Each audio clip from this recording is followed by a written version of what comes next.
మేలు చేయుటయందు నీవు విసుగకయుండుము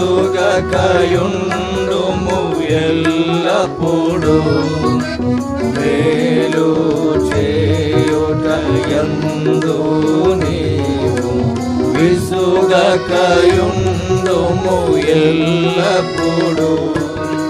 సహనముతో ప్రభు సేవ చేసిన ఫలమునను భావించేదవు. సహనముతో ప్రభు సేవ చేసిన ఫలమునను భావించేదవు. నీ దేవుని సన్నిధిని కనబడను నీవు సిద్ధ